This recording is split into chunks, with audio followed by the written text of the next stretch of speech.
street is my world. I don't pretend to go uptown and anything fancy.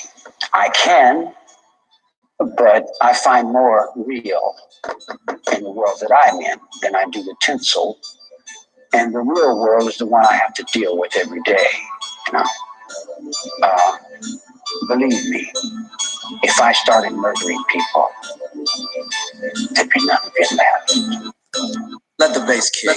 Playtime been over since y'all dropped the ball. Bound to the continent, there's no asylum for y'all. Pushing the black Asiatic game with Ford L and Pool Bay. Before NOI, I rep draw L all day. How many fakes proclaim to be the reincarnation and claim to be the true head of the Moorish nation? No mention of Mealy Ill, but I read his letters.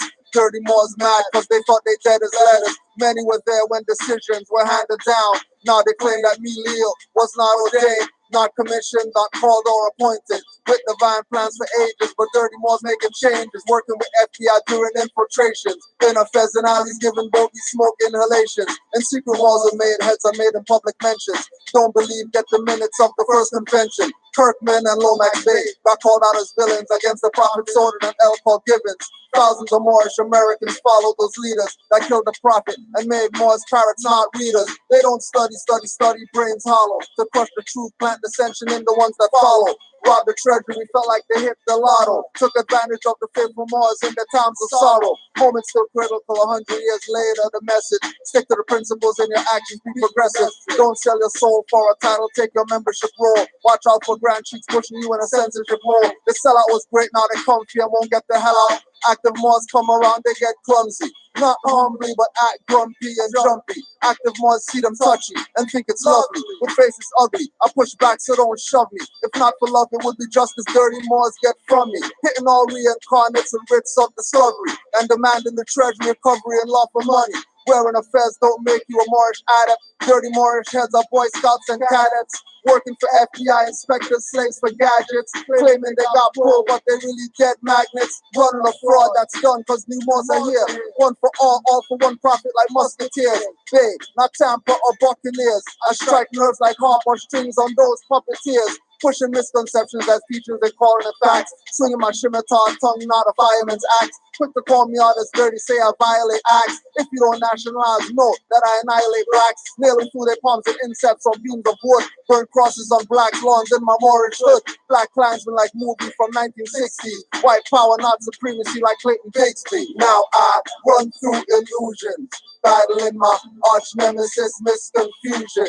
She's been trying to keep me out of course, facing losses, calling all her negative forces. 99 years past, Drew Ali said 50 would pass, and you wouldn't know about me, or even know what I brought for you. NOI and UNIA knew about him too. Most thought that they could bury the movement, be in charge, passive, and abuse it. But Drew said new Moors would come with eyes open, seeing and knowing, far from hoping. Far from belief in faith, master fruition. Study the laws of nature, activate intuition. One day our wheels of industry will stop, and when it starts again, Moors will be on top. Drew Ali blessed with latent power. Warned you, get out the way or be ground to powder. Drew Ali didn't kill you fast, but he brought you your title and estate vast. Confusion continues to confuse, no remembrance of Maghrib al-Aqsa by Moorish descendants. Now I run through illusions, battling my arch nemesis, misconfusion. She's been trying to keep me out of course, facing losses, calling all her negative forces.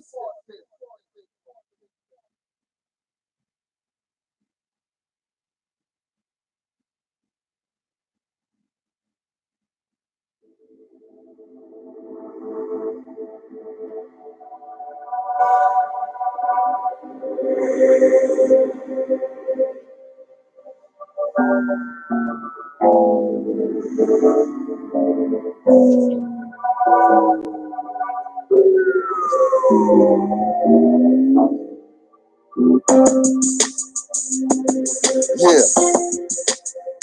1, 2, 1, 2. Check, check. You already know what it is. Moorish MC. Yeah, yo. All praise due to Allah, no bow ties. On my tracks, rappers get the warp speed blow-bys. Stay in my lane around corners, one man, no eyes, Cyclops bait. Covenant not new like pro-lights. Running a fraud, I you paid 4,300, Lord, this in the legend. Typical coon and reverence, but people support getting played robbed for birthrights. It's not about fiat, your energy quenches their thirst, right? Vampires and warlocks speak with finesse in their speech. Subconscious mind traps won't release, detecting a breach. They dissing their prophet, true Ali, they dissing their creed. Before you follow dirty Moors, listen to me. Every Moor is not your bro, most of them sold out. Ask Khalid, Malcolm, Shabazz, and the ones that know about getting stabbed in their back for talking about rights. Minus the civil, notwithstanding, like a cripple. You better think nowadays, fam, use your head. The only savior is you, the priesthood is dead. You better think nowadays, fam, use your head. The only savior is you, priesthood is dead. You better think nowadays, fam, use your head. The only savior is you, priesthood is dead. You better think nowadays, fam, use your head. The only savior is you. Middlemen come calling themselves prophets and godsends, claiming they're sovereign, following hillbilly nonsense, saying Moors are wrong, taking things out of context. Stupidity of conscious blacks is an inferior complex, following leaders that won't go with you off the cliff. Lying about slavery and even about slave ships, robbing the ignorant, saying papers filed federal under the jurisdiction of attorney generals, claiming straw men for credit in a debt system. Yes, bonds from the treasury are really from the IMF. I am just saying what I see from the conscious, begging for donations while acting obnoxious, with no solutions. 1,500 for service products that cost 50 cents to print. These black devils are often rockers. They don't feel awkward giving state ID to coppers. Highwaymen think killing the bay is gonna stop us. You better think nowadays, fam, use your head. The only savior is you, priesthood is dead. You better think nowadays, fam, use your head. The only savior is you, priesthood is dead. You better think nowadays, fam, use your head. The only savior is you, priesthood is dead. You better think nowadays, fam, use your head. The only savior is you, priesthood is dead. We declare our rights on this earth to be a man, to be a human being, to be respected as a human being, to be given the rights of a human being in this society, on this earth, in this day, which we intend to bring into existence by any means necessary. Black history you find ridiculous. You're gonna relegate my history to a month? Oh, what do you do with yours? Which month is life history? Well, come on. Well, I'm Jewish. Okay, which month is Jewish history month? There is. Oh, why not? Do you want one? No, I don't either. I don't want a Black history month. Black history is American history. How are we going to get rid of racism? Stop talking about it. I'm going to stop calling you a white man. And I'm going to ask you to stop calling me a black man.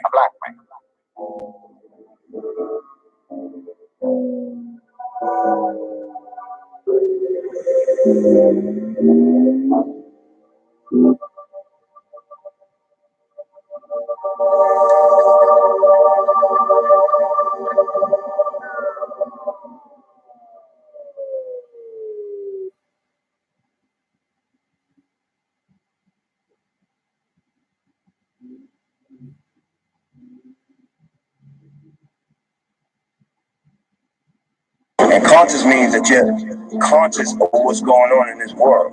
You're fully aware and awake to what's going on in the world. That's what conscious rap means. So if you got conscious rap, that means you got unconscious rap. That means you got motherfuckers that's unconscious rapping. That means they sleeping. They still under the spell of the Leviathan. They still under the spell of kingdom. Call me brother man, I'm not the rubber man. Though I keep my Nazis in affairs wrapped with some rubber bands. Running out the Ku Klux Klan and with the Grand Dairy Queen misters. Just butts of guns I'm giving, trying to make more sovereign citizens. These minions. Help kill your prophet, stole your treasury millions. You heard it from your brother, man. Now the smothers sell out. Set links in K2 Kush days, keep me read out. I got the knowledge to make these silly hoes question the pimping directors of music videos. Gaylords and persons with strap-on boots with heels. Too much graphic art faces. Boobs are not real. Since MCM and Troop, they use Timberland boots to get us all caught up in fashion, not the simple men loose. Got our people on dogmatic, not metaphysic. Exoteric, not esoteric is how you missed it. So out of it, you couldn't feel the natural mystic blowing through the air like it didn't give a shit. I hear the dirty Moors dissing, cause I said profanities. A lot of these grand sheets need to take off the panties. Pull the thong out your crack vest, wear him sash ass nigga. Return to where the prophet found you, Negro, what's that nigga? It's time to choose a side. You're either positive or you negative. You're either evil or you good. You understand what I'm saying? Choose a side, nigga. I know what side I'm on. I throw a Molotov at the priest that works for the beast. All they want is our people to rest in peace. No attention of allowing more stress to ease. Cracker won't go home to spread himself the disease. Genocidal epidemic kill us in high proportions. Instead of mummified, we stay boxed in coffins. Mayors attend funerals for PR purposes. Where's the police escort? He replied with nervousness. He said, I don't have those numbers or connections to have Metro Police lead your friend's funeral procession. That's coming from Mr. Mayor, black community player, no question in the hoods, dropping off boxes of weapons. Then blame black on black crime or natural causes. Plus those doctors are not on point, but off a bit. Natural mystics prove they're not holistic. Hypocrite oaths make your children autistic. I'm at the point now where I'm saying I'm tired of mixing the medicine with the food. I'm tired of playing that game. Now I'm shoving straight medicine down your fucking throat, nigga. You know what I'm saying? Straight doses of medicine and getting shoved down your throat. I don't give a fuck if it turns you off or not. Because if it do turn you off, then you're stupid, ignorant motherfuckers. You know what I'm saying? Don't judge like a cover of your favorite book. Visit you in your dreams, hand with the hook. Paralysis overtook, so shook. Stop, look, listen with precision. MC on a mission, vision, past senses and endless. Cipher with active Moors, beat you with facts senseless. Have your mind defenseless when the truth enters. I blow, reminds me of Omar Bay, Algonquin embers.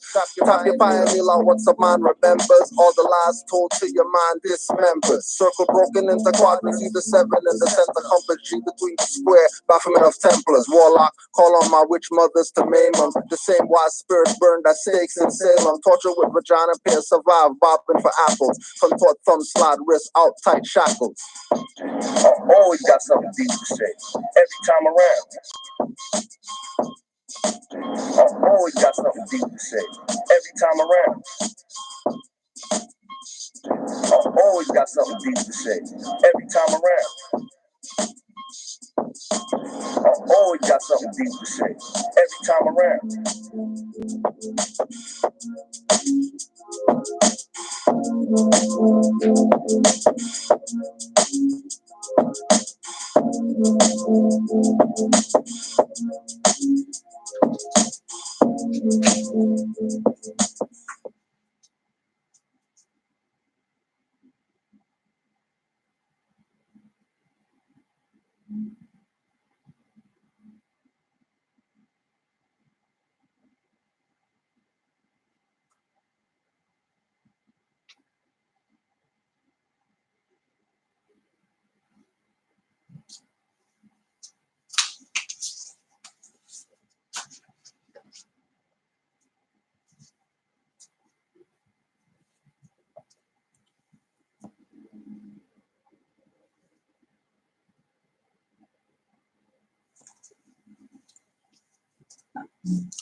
Islam, Moors.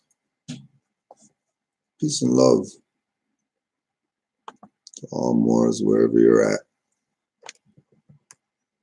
You know, sometimes we gotta do the Tuesday session on a Monday because I can't do it on Tuesday. So here we are, once again.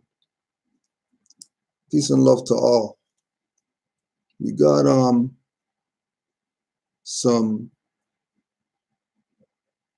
some ones to deal with today. I was with an elder.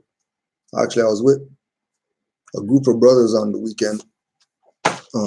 They have a little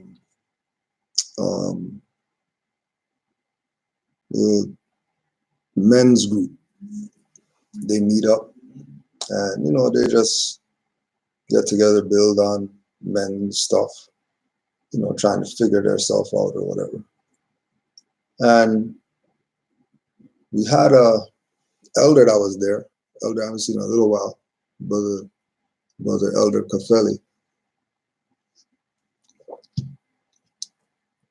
And they had dropped the article on me that say we're going to put this out just to let you know why you need to declare your nationality and get into the constitutional fold again, because your own has taken you out to put us in some dead status. Put us in some dead status, and our people are in damn trouble if they think what they see going on around them is really real. They're in trouble. So this is on wired.com.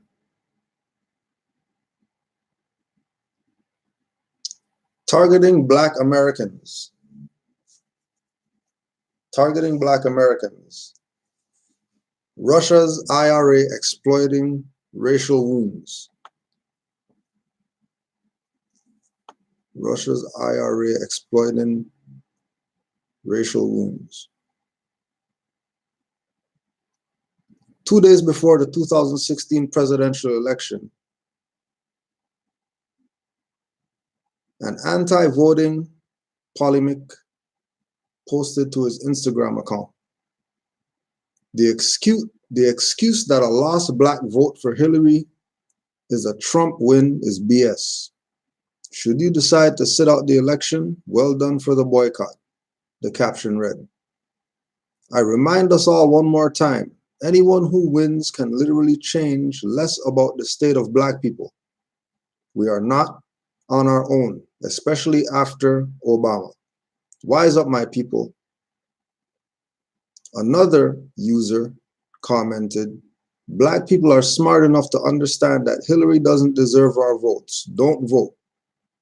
According to a new report commissioned for the Senate Intelligence Committee by cybersecurity firm New Knowledge, those accounts, along with dozens more, were part of an extensive and complex campaign to suppress the Black American vote by the Russian firm Internet Research Agency.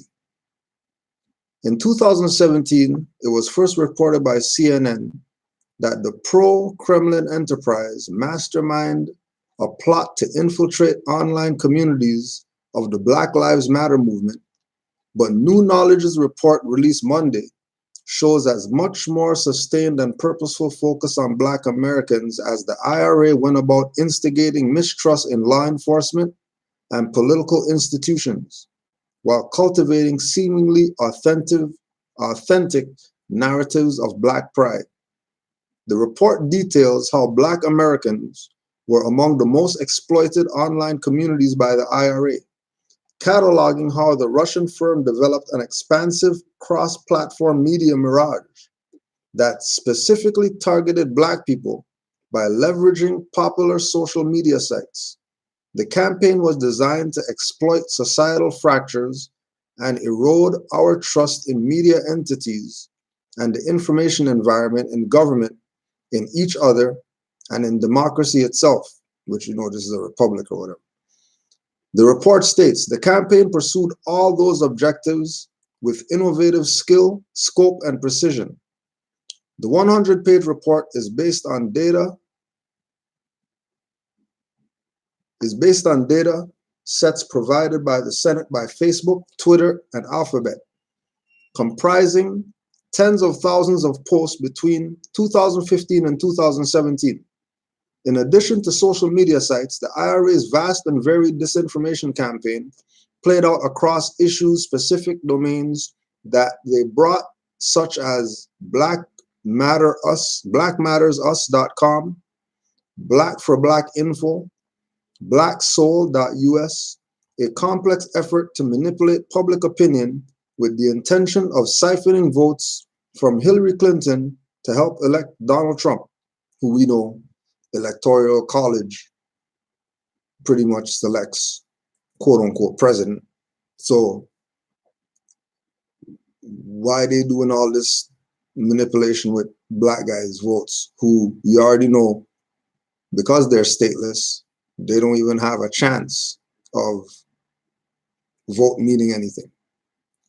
The black community, often a reliable, strong vote bloc for Democrats, was a substantial target. Now remember, you can go watch the silent movie Birth of a Nation, so you could see that all the quote-unquote blacks were the ones who were running the government at one time.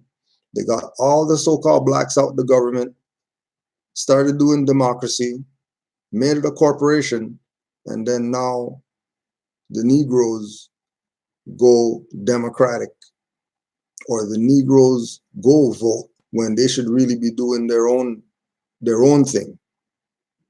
Because we already know what was brought to us in 1913 by the prophet. And he told us back then that we are a nation. So if we are a nation, what are we voting for these people for? Spread among Facebook pages, Instagram accounts, Twitter accounts, YouTube channels, the IRA's tactics range from ad targeting, meme warfare, there's such a thing as meme warfare, video manipulation, and the creation of sham account profiles. As my Wired colleagues point out, much of this content was designed to encourage a lack of faith among Black Americans in democratic institutions and decelerate Black turnout for Clinton. So the whole point was for them to go do the Republican thing, because everybody in the world knows that the so-called blacks are the Moors who once ruled over here. If you think not, let's just go to our good friend Rick Smith in his book, The Moor, the Mason, and the Alien. For all the spooky people who think that, you know, spiritual stuff is some spooky whatever. Page 156. The Moorish Legacy. A spiritual identity first and foremost, the Moorish legacy is this planet's lamp of illumination, which is the premier definition of extraterrestrial intervention via the Temple of Solomon. And remember, Solomon is S-O-L, Sol, which means sun, Om, which is sun, and On, which is sun. So forget about dudes that you see in the Bible and stuff like that, and you see names and you think people have something to do with some scriptures. That's why, again, we tell people to make sure they go get their Metaphysical Bible dictionary, so that when you're reading the Bible, you can know what people are talking about. Let's just see if Solomon is in here, just so. There's a lot more. I don't know if you're ready yet. I don't know if you got anything to add on yet, but I look for this Solomon in this book right here.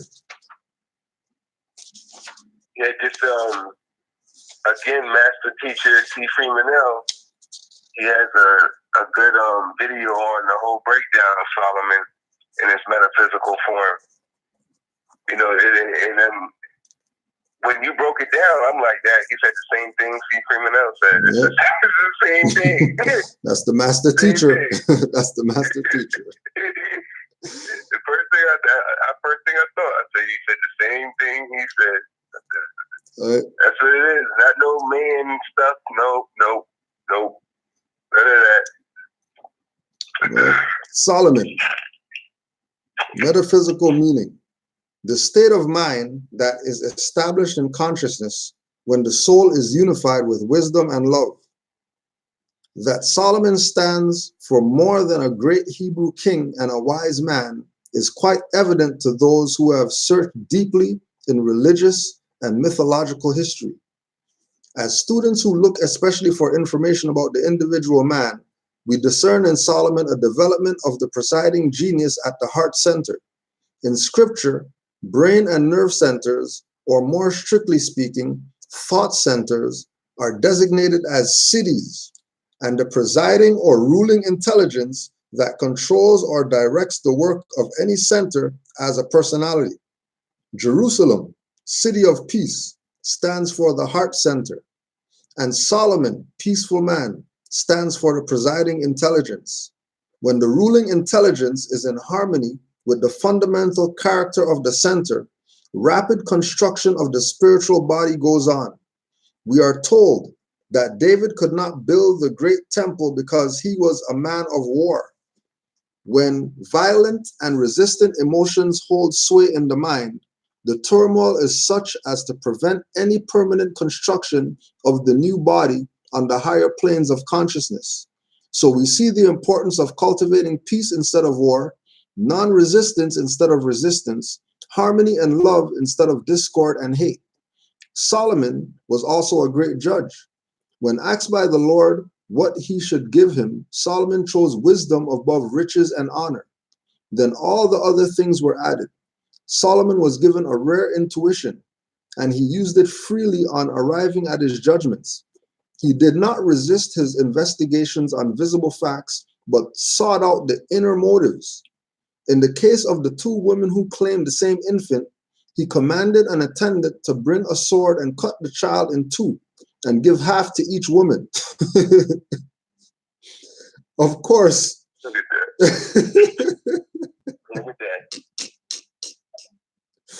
Now what you gotta argue about? Of course, the real mother begged him not to do this, and he knew at once that she was the mother. The symbolic object of Solomon's assembling the headmen of Israel is to construct under the guiding light of wisdom an imperishable body. All constructive processes must be under the guidance of divine wisdom. The elders, the heads of the tribes, and the princes represent the directive powers to which the various aggregations of thoughts in the subconscious look for instruction. And keep in mind, that's just Solomon. And then we can go into David and Moses and all the different people of the Bible, and all of them have a metaphysical meaning. And don't forget, you could do the same thing with the Torah. You could do the same thing with the Quran. You could do the same thing with any other book that is quote unquote a holy book, because it's really metaphysical teachings. Right? But anyways, that was just a side note. Let's get back to Rick Smith here. How'd the page go? As such, the Moorish legacy represents the royal inheritor of the throne of power and the entire solar system, aka the kingdom, the royal estate. The Moorish people carry the genetic code that represents the legacy of the Ankils, the angels, and are therefore the guardians of the Adam's covenant, a genetic and spiritual metamorphosis that transformed into the passion of the Christ. However, it should be understood that when we use terms like Moors, Moorish people, Moorish legacy, or references to the Asiatic nations, we are also referring to what is best understood as the true human being, the people of color and hue known as the sun-kissed people of Earth. Once again, it's in the name, human, hue, H-U-E, chroma, C-H-R-O-M-A, the hued man. On top of that, the term hue is an ancient one used for thousands of years by various cultures as a means of elevating one's consciousness and awakening the seven seals. Both Kemetan and Grecian traditions knew the word hue as a reference to enlightenment.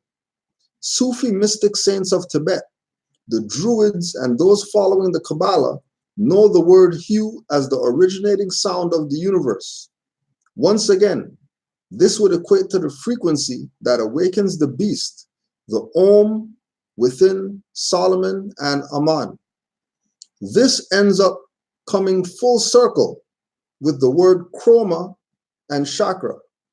The seven chakras are the seven seals, each one having its own color or chroma. The word chroma refers to the intensity of the color.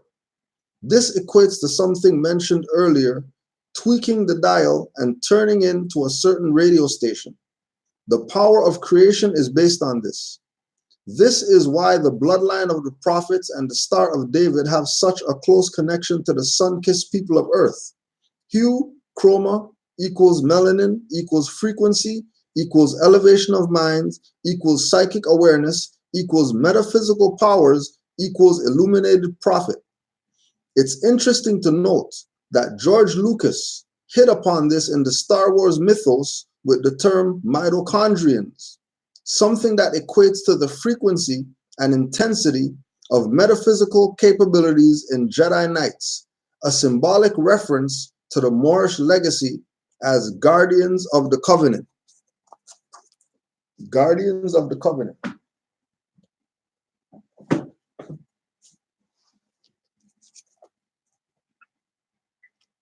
He's more. Yeah, go ahead, more. Yep, I was just,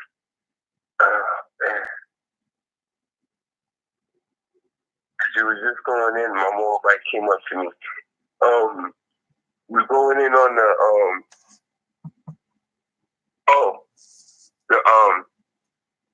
okay, because this is correlated to it too, because when you were reading that back to the Bible or whatnot, into the metaphysical science, now, and all that stuff is in dictionaries too, like, because I've been reading their so-called Bible, I know, but just to add on to what you're saying, I've been reading that Bible, and a lot of the words, you can just look it up in the dictionary, and you can tell that they really are talking. The whole thing is really metaphysics, all about the body, like when it said about Solomon bringing the brain nervous system. You know, it is the body still. Like I was reading in First Kings when it was talking about David and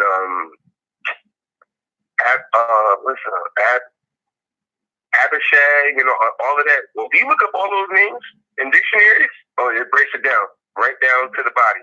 Yeah. And all of that. To they searched for a virgin all through Israel and all of that. It says it right in First Kings.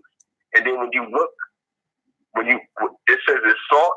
It says it's sought all the coast of Israel, right? Now, if you look up in the dictionary, you know that the word coast is literally, the etymology of coast is the ribs. It says ribs right in it. I said, yo, look at that. Right there. And just like you said, like, and then when you know the metaphysical, they would represent, it could be the heart or the head or something like that in metaphysical dictionary. Jerusalem, you just broke it down. It really in the cities represents nervous systems into the body. Yeah. Like, that's not real cities.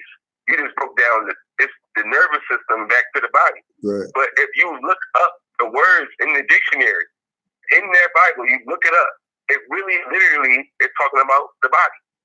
The whole time. It talks about I remember it was talking about, okay, the ship Noah, the wood he made his ship out of. When it talks about it names the wood that he made his ship out of. If you look up the wood that he made his ship out of in a dictionary, it says it's a pinaceous tree. And we all know that pine that's the pineal gland. Yeah. So, right in the dictionary. Hmm. And then it makes sense too that he wanted two of everything, because then when you talk about pineal and you're talking about all that, you're talking about, left hemisphere, right hemisphere. You're talking about left ear, right ear. You're talking about split the body down the middle, two lungs. Like, everything's there. Oh yeah, the whole everything's thing. There. The Old Testament, New Testament, testing. Right. It's old body, new body. Yeah. Right in the dictionary. It's in the dictionary. I saw it. I said, yo, come on, man. Are you serious? It's in the dictionary like that? Yeah. All of these games that they play, and it's really in the dictionary. It says it right in it. It says it right in it. And then every time I read it and study it, I'm like, I can just hear the prophet. Don't you throw away the Bible? Don't you throw it away. Human skin and all. You better keep them Bibles. Human skin cover. Don't throw them out. We're going to use those to condemn the government for all the BS that they try to pull. One of the more fascinating bits from the New Knowledge Report was YouTube's role as an influence platform. Of the 1,107 videos linked to the IRA, the majority of the content, 96% according to researchers, centered on Black Lives Matter and police brutality. A video by Williams and Calvin titled "The Truth About Elections" is cited as one of the more overt suppression narratives employed by the IRA-affiliated entity. In another instance, the IRA co-opted a human interest story about an inspirational young Black American who made the national news for a device he invented. The IRA accounts repurposed that story across its web for counterfeit accounts with messages meant to cultivate distrust in American society. These are stories of Black children the media don't want you to see, and white people invent tools for killing. This Black child is inventing a tool for saving lives. Of the Russian firm's race-specific domains, blackmatters.us was perhaps the most effective in amplifying the IRA's intended media mirage. It essentially operated like a digital marketing company as it built an online presence across multiple platforms, creating various accounts to reinforce its brand and distribute content wholesale. Their strategy took on real-world resonance in other instances, as well as they instituted recruitment efforts. Posts encouraging Americans to perform various types of tasks for IRA handlers appeared in Black, left, and right targeted groups. The report states, noting that such efforts had the biggest presence in Black communities. Many posts solicited protesters, writers, activists, lawyers, and photographers to attend the property's numerous events.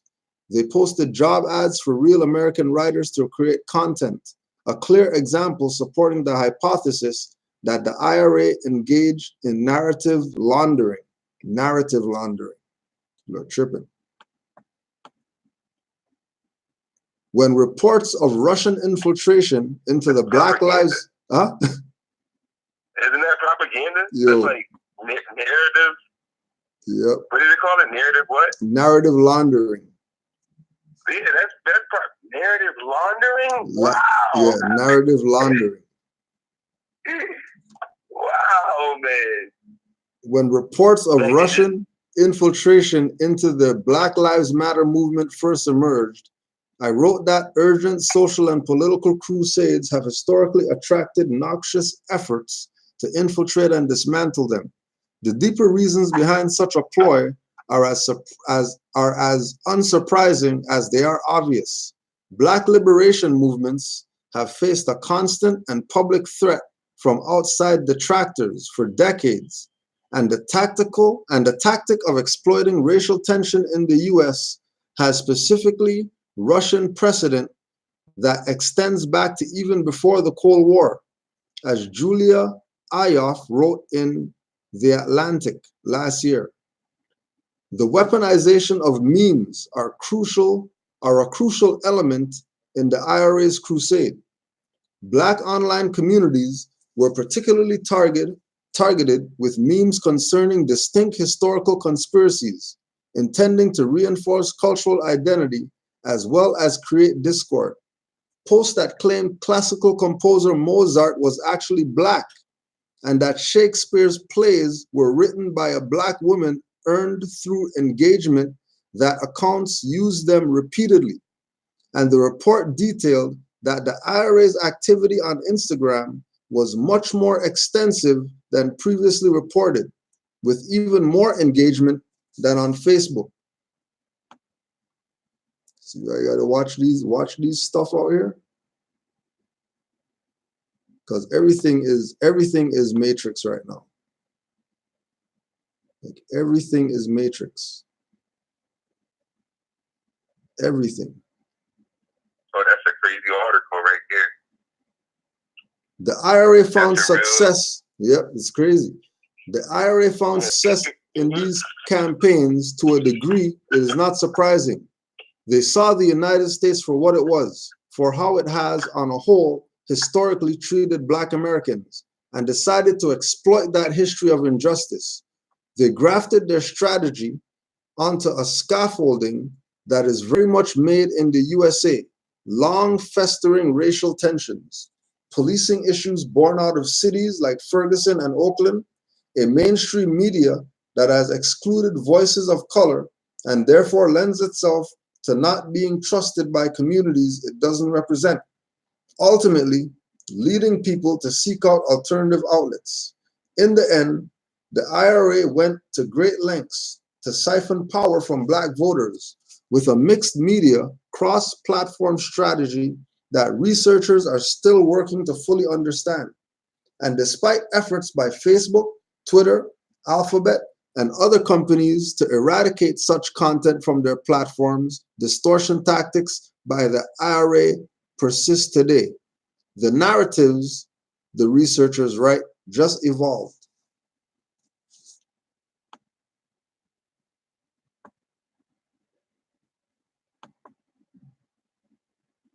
And then on the site, if you just look up IRA, Russia IRA Black Americans, the article will come up.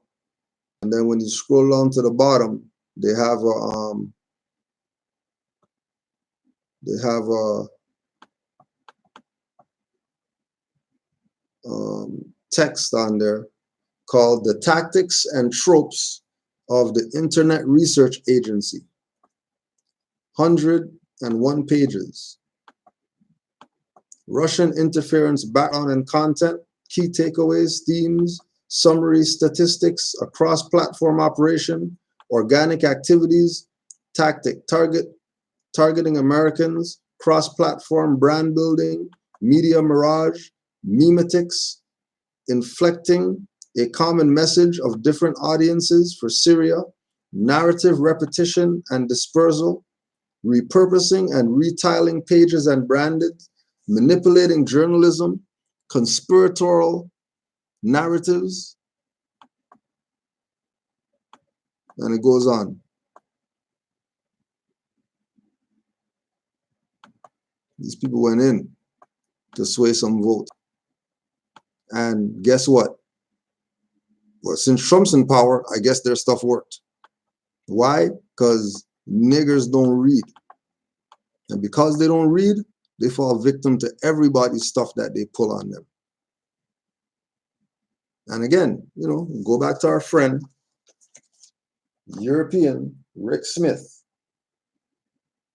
The Moor, the Mason, the alien. Let's see what he has to say about the Moors. Also known as the Maos, the Cat People, and the Master Mariners, the Moors represent the family of man, as well as its spiritual and cosmological legacy. The phrase family of man is a direct reference to the people of color and hue, and therefore the sun-kissed people of Earth. This falls right in line with the extraterrestrial investment in flesh and bone and the legions of light, both of which were outlined earlier. The term and designation of Moor has a multifaceted origin with lots of rich meaning in linguistics and etymology. The black leader guys will never tell you that. The black leader guys will tell you Moor means black and then they stop there. How come now I'm telling you about the linguistics? The rich, the lots of rich meaning in linguistics and etymology when it comes to this name of our people, Moors. They never go there. But we know that all these guys got their little fez in their closet at home. Oh yeah. We know that they got their collar at home and their little suit that they go to their little meetings. Yep. The Moors were the master mariners of the sea. Henceforth, the term maritime law. It's in the word itself. Moor equals mar, M-A-R. Moor, itime, law. Master, mariner. M-A-R, as in the name Maria, means of the sea. The mariner of the sea is the master of the world. And it's no surprise to find out that the word Moor is a cosmological variation of the word Mars, as in the planet Mars. This is European. So the term Mars of the sea carries a layered meaning, referring to the cosmic sea of time and space and its relationship to the oceans of life on Earth, the polar caps of Mars, and the frozen seas of Europa, to name a few. The cat people. In Spanish, cat is pronounced as gato, which is where we get the word gate from. As such, the cat energy represents the Pharaoh's gateway to the other side. With What the is word, it? What is it? huh? What is it? How do you say the word cat? Cat, gato, gato, G-A-T-O. Oh my goodness. Okay, Islam. Islam, All right, real quick. Yeah. I'm telling you, I've been reading that Bible. Okay. All right, so in Kings, right? First Kings again. It says, so please just give me 1 second. No worries, more. Take your time. The gate though, that's bugging me out right now. I'm like, what did they call it? Okay, I got it. Hold on. I got you.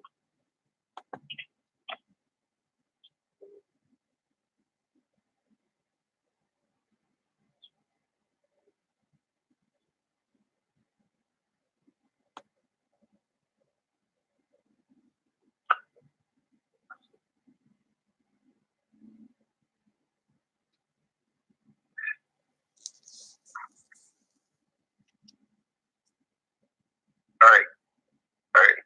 It says, now King David was old and stricken in years, and they covered him with clothes, but he gate no heat. Right? And you said gato? G-A-T-O? Yeah. All right, so I looked up, because it says, but he gate no heat.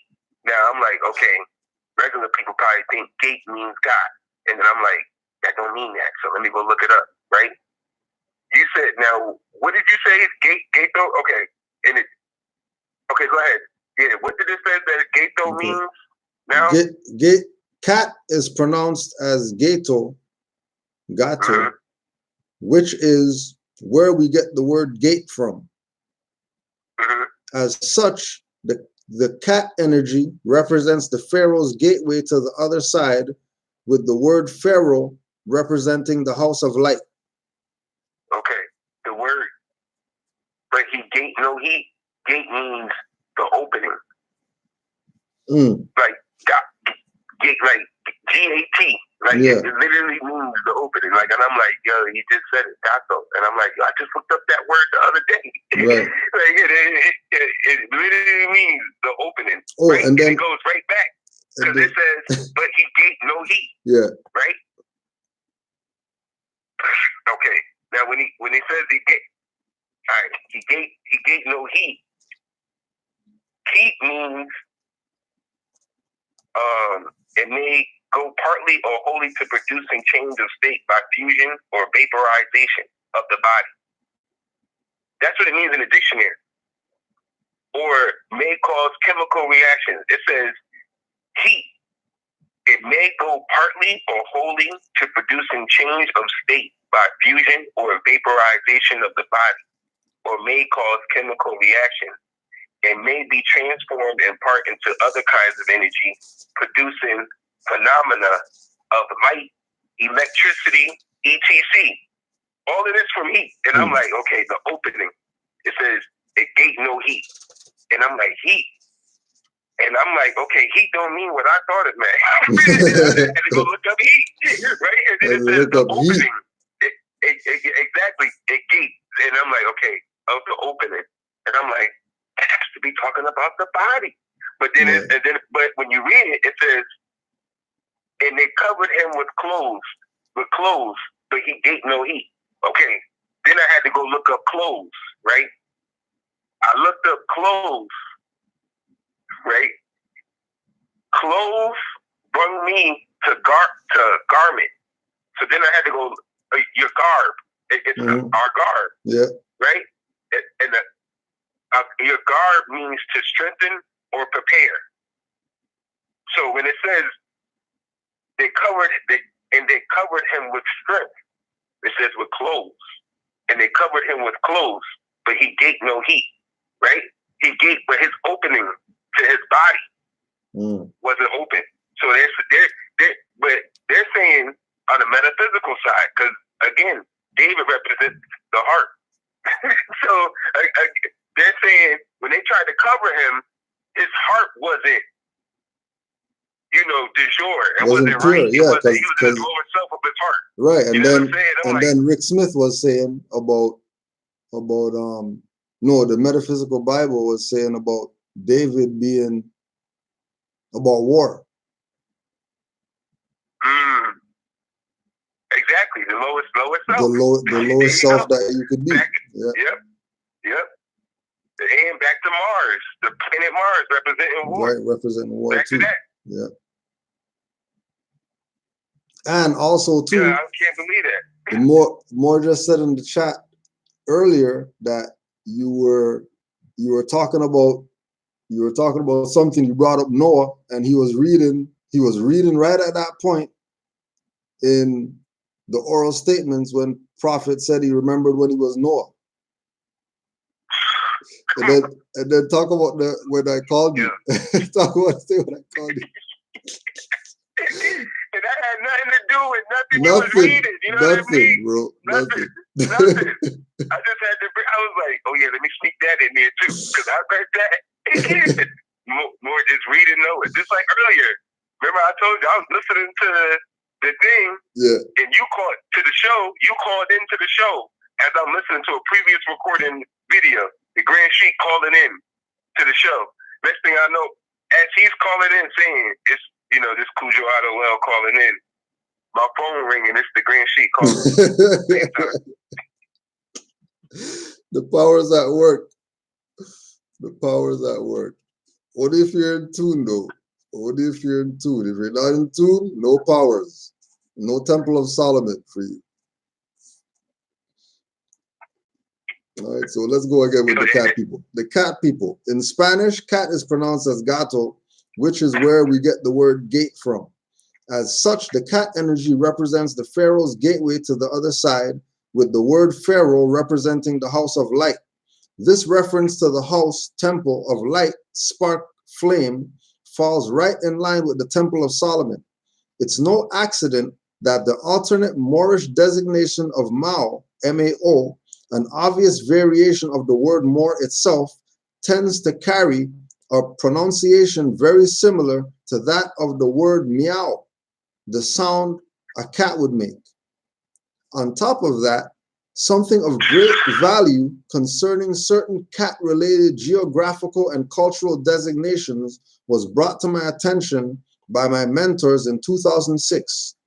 I am mainly referring to 3 such designations: the Iroquois Confederation, the pivotal country of Iraq, and one of the Great Lakes known as Lake Erie. Some of you have already picked up where I am going with this. The Moor, the Mason, and the alien.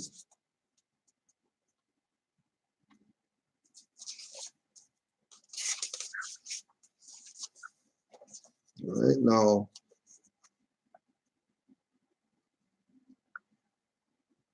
page 166. 1,300 years earlier, a new Christ named Timothy Drew would emerge from the burning embers of the Reconstruction era as Noble Drew Ali, a name he would earn after heeding the call of the covenant and traveling to Egypt. A bold visionary for the Temple of Solomon, this Moorish American came on the scene as the United States entered the 20th century. While visiting the city of Giza, he was tested in the extreme by the same Egyptian adepts who were standing at the docks waiting for his initial arrival. There was no preemptive correspondence or communication and no travel preparations made of any kind prior to the Christ's sudden arrival. It was vision, boat, travel, dock, Egypt, bam. The adepts just simply knew he would come as the United States, Canada, and Europe headed for the frenetic shenanigans of the Roaring Twenties. As far as being tested in the extreme, we're definitely talking medieval. All major prophets have been tested by facing off against the mysterious sphinx. In this case, the word mysterious is code for merciless, as it is one of the tests that represents a severe physical and psychological life and death scenario. If you have what it takes, you pass, you get to live. You're a bona fide Christ. If not, well, in truth, you really were worth shit anyway, and nobody will miss you. End of story. So what is the test of the Sphinx? Plain as day. Your spiritually enlightened ass is thrown into an underground labyrinth in the bowels of the earth under the Sphinx. You are locked in with no way of knowing where you are. It is pitch black with not even a sliver of light to be found anywhere. Total darkness. You have to find your own way out. Good luck with that. No food, no water, and the guarantee of permanent blindness. Absolutely no one will come looking for you, nor will they ever find your dead, rotting carcass. Guess who they did find sitting all peaceful and content at the paws of the Sphinx? That's right. Successfully defeating the wrath of the Sphinx, Noble Drew Ali had conquered imminent death as he surpassed the final brutal trial, sitting atop the location known as the Ancient Hall of Records. Now the modern spiritual avatar of Hiram Abif, he has become the master architect of the Star of David and was forever transformed into Sheikh Sharif Abdul Ali the Christ. By the way, the term swift angel was adopted by minor prophets and master teachers in celebration of the Temple of Solomon. You see, the gene for passion was not the only thing that was transformed through the birthright of inheritance, with the angels representing the dynamic cosmological root of the Christ and the Star of David being the symbolic bloodline of that star-born legacy. The Ankh itself had also passed through the Temple of Solomon. Like the Olympic torch of the gods, the responsibility of carrying such knowledge and wisdom through the ages was inherited by the great teachers, gurus, and adepts that would mentor the Christ. In the foreground, expediency remained the prime directive for these teachers, as they knew the Shatu regime possessed the power of omnipresence to strike at any given moment. In the backdrop, we've already established that the word angel came directly from the influence of the Ankils. With these two issues impacting the passion of the Christ, it wasn't long before the term swift angel became synonymous with those very same master teachers and minor prophets. The Amexem Empire. The Egyptian university system represented the spiritual capital that bonded the Asiatic nations together in this global movement. However, there was a second yet equally important identity for the Moorish legacy that was coming to the surface. Known as the Amexem Empire, it represented the economic ebb and flow of the Asiatic nations, the brick and mortar of the global maritime commerce for this worldwide Moorish movement. As a global entity, it was decided that the economic capital of the Amexem Empire would be Morocco, Al-Morocco. It's in the name. Moor plus Occo, O-C-C-O, land of the Moors, city of the Moors, capital of the Moors. Earlier, I referred to the term Al-Moricanos in reference to America and the Western Hemisphere. Take a good look at the name America. Haven't you ever wondered where the name actually came from? There isn't one historian who isn't left scratching his or her head wondering how some useless and insignificant European cartographer by the name of Amerigo Vespucci ever got credit for the name America, when the name already existed long before he even came along. There is no relationships whatsoever between Amerigo and America. Guaranteed, if Amerigo Vespucci was 7 shades darker and came from Egypt, the pale-skinned academic imbeciles who fostered this lie would be the first to throw him under the bus. Al-Moricanos was the original right and proper name for the entire Western Hemisphere. From Al-Moricanos, you get Al-Morica. From Al-Morica, you get Al-America, and therefore America. The name America is a stunted mispronunciation of its original Moorish Native American designation, which was derived from the eastern counterpart Morocco, the capital of the Amexem Empire.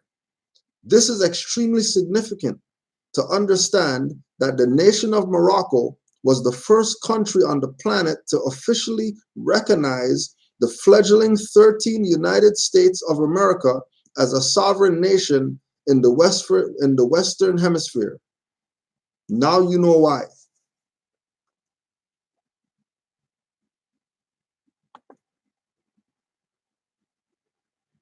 No. It's wrong, Gracie. Yeah, more.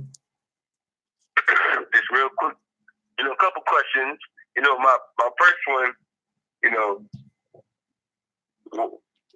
why none of their leaders teach them that? Mm-hmm. Like, this European is going in right. Like, the last couple of things you just read, amazing. None of, like, because I'm like, wow, we should have been using this. I mean, I know you done read it tons of times, but in the last couple of weeks when we've been tearing up everybody, we should have just read Rick Smith. Yep, straight up. Rick Smith let them know. Yep. And that's the European. That's their master, letting them know. Yep. Master letting them know. And he's backing what Frank Joseph said. Yeah. What the Phoenicians, the Canaanites said when they followed the North Star here, Morocco. Right. And then the other, he's backing them. And the other thing with the North Star is, if these so-called slaves came from Africa, how they know what a North Star is, and that's going to lead them to some freedom in Canaanland. Come on. If they came from all the way over there and there's no North Star or whatever over there that you could follow to go somewhere, how they get over here, they lost their culture in Africa or whatever, but they came over here and they know how to follow North Star? Yeah. Really? All right. Yeah. Right now, again, we just touched. Oh, go ahead, Moore. And Harriet Tubman was the best Girl Scout ever. Yep. Because for her to know, like you must have went to Girl Scouts in order to know how to work all from down south all the way up here. Yeah. How you know following a star. How'd you learn that? How you know the creeks and waters and woods and everywhere to get all the way up north? How'd you learn that? But you slaves from Africa. Yeah, okay. Illiterate. Don't know nothing. Yeah, illiterate. Lost their culture, but they know how to follow a North Star, though.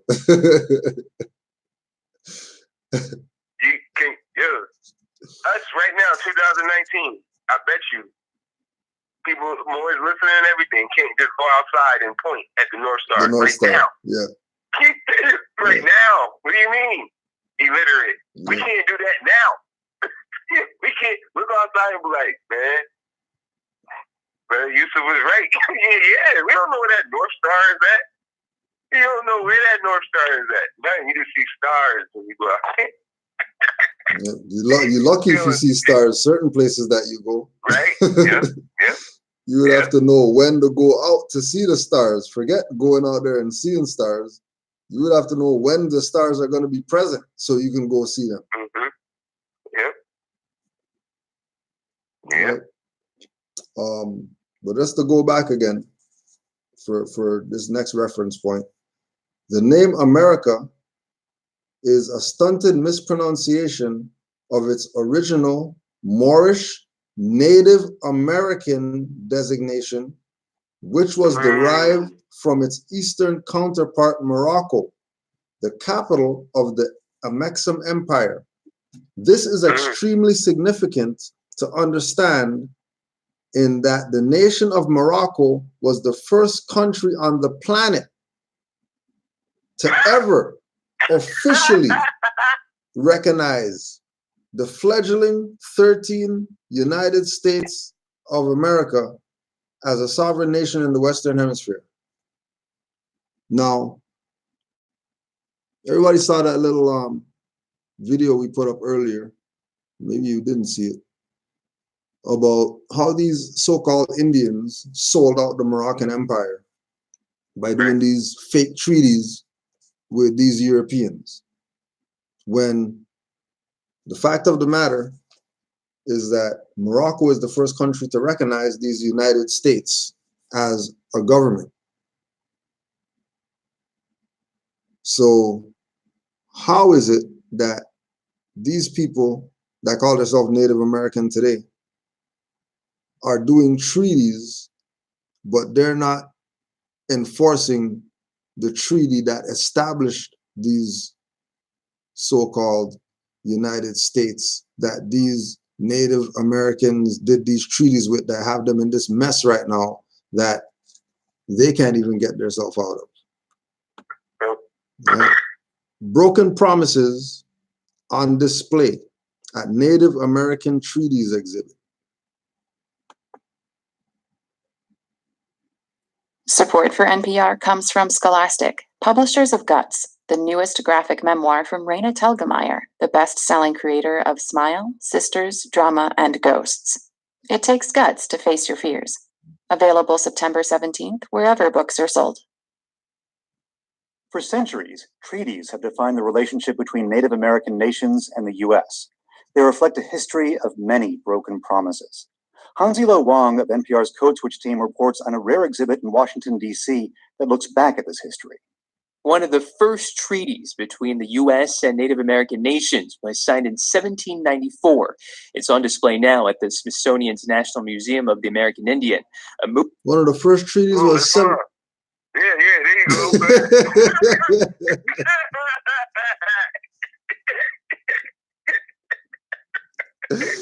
One of the first treaties with the Native Indians and United States is 90 something? 94. You tell me these people didn't sell out our birthright, and now they're trying to tell you today that we're Native Americans or whatever? They're attaching you to the sellout. That's why we lose. Because what do they want to be? They want to be Native American tribes, and they want to be all this Native American whatever, but they don't want to be Moors. Yep. Who are the ones that did the first treaty with these people? Way before 1790 something. Mm-hmm. Not way before, but before enough.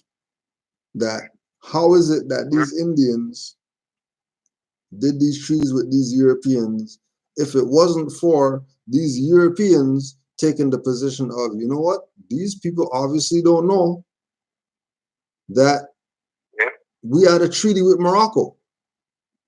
And like we keep telling people, when you hear Moors say Morocco, we're not talking about some place over in Africa that just started in 1956.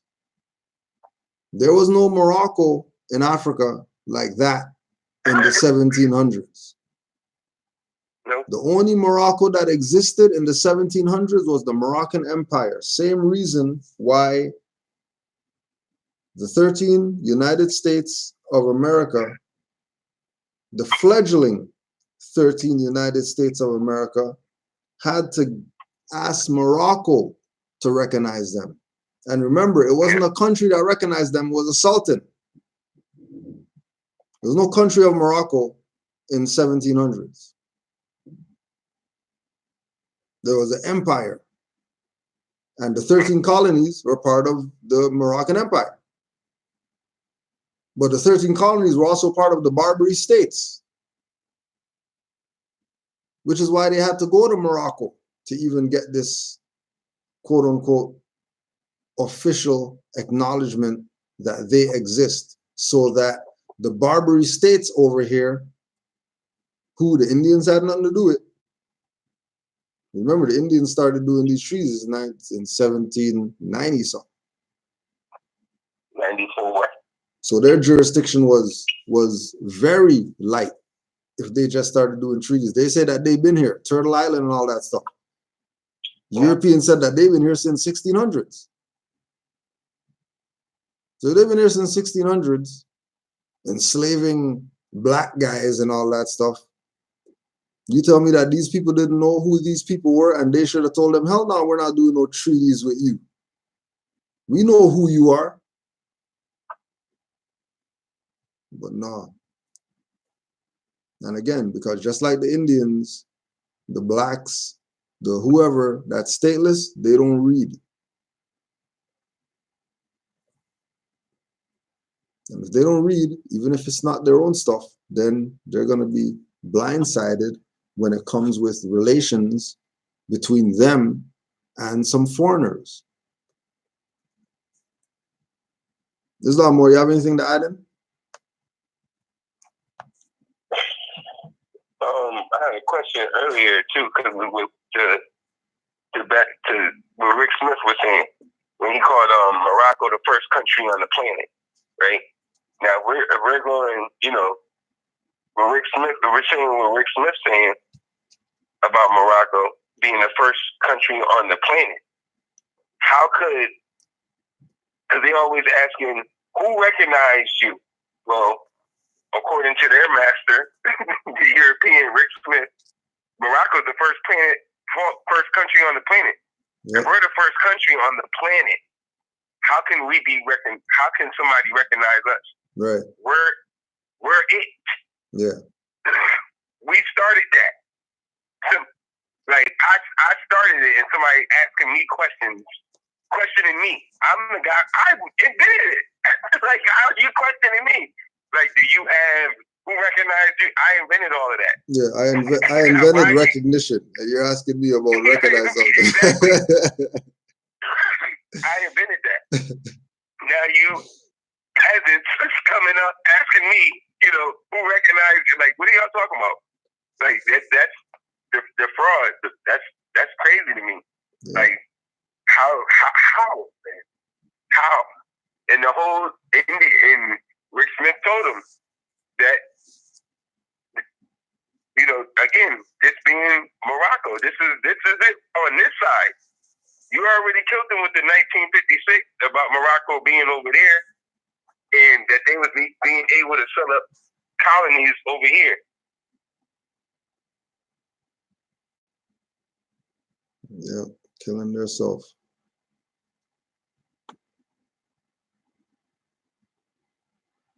Killing themselves. Let's carry on. Our friends here.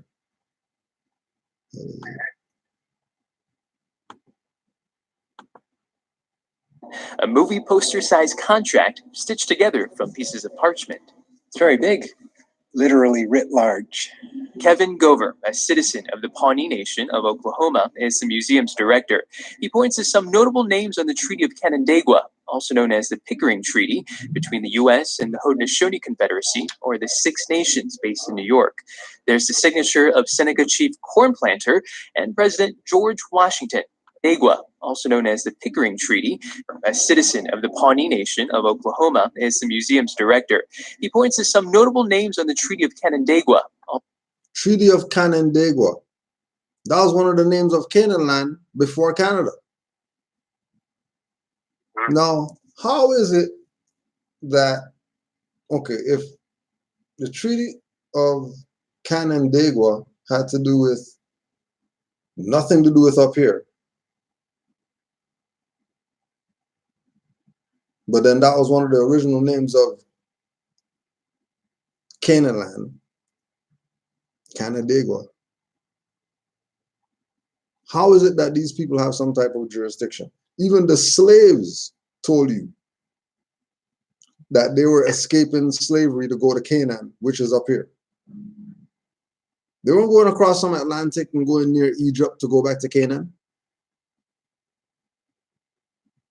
They were going north, just following that same North Star. Everybody that is a foreigner here always makes up stuff in order to gain jurisdiction. Because the only way that they can have jurisdiction is if they make it up. So the fact that they made up a treaty, they had Treaty of Peace and Friendship 1787 that they could use. They said, no, we don't even want to go there. We're not even going to go there. We're going to make up a new treaty to do with these Europeans, which would give them jurisdiction, the Europeans. Because you already know Indians are los indios. They're ones without God. So what treaty are you making? And who's taking you serious if you don't even have God in you? Who's taking you serious if you're calling yourself something created by the Vatican? Yep. When they know that their ancestors were the ancient ones, which is really us. Which is why when we start talking about, we're the Black Indians and stuff like that, they're trying to kick you out of the tribe and all that stuff, because they already know that we have it messed up. And if we have it messed up, then that means everybody else could have it messed up. Everybody else could be messed up if we're messed up. Because we're the founders. It's like Rick Smith said, we're the founders. So if the founders are out to lunch, then everybody's eating. Everybody's eating. Just because the founders don't have their stuff together. Why do the founders have their stuff together? Oh, because they're incompetent. They don't read. They want to think that Bibles and they want to think that some type of entities outside themselves is what's governing things around here. Everything is within. Everything is about spiritual and about breath and about metaphysical. And that's what governs where we're at. You think that because you're watching something on YouTube, that's not internal? Depends on what you're looking at. Just like the Moor said, I was reading my own book or whatever, and then the Moor said something on the thing that I was just reading. That's metaphysical. That's a message right there. Yep. That's symbolic. Yep. Yep. Right? Yep. That's symbolic. Yep. Just to add on to that Noah too, Yeah, real quick. The Noah is you. We're Noah. Noah means Noah is nowhere. Knowledge. Nowhere. The nowhere. That's us. You're the nowhere. You're the nowhere. That they didn't know how to pronounce. Noah just means nowhere. Not no. If it's some guy, it's you. You're the guy. Right, just like the Moors say that we're not nobles, Noble. We're Knowble. We're nobles. We're not nobles like that. Like you're looking for some crown or something and say we're the nobles. That's not. The crown is the light of knowledge that you have. That's what makes you a noble. Right? Nobility. KNO. No, nobility. Not the NO nobility.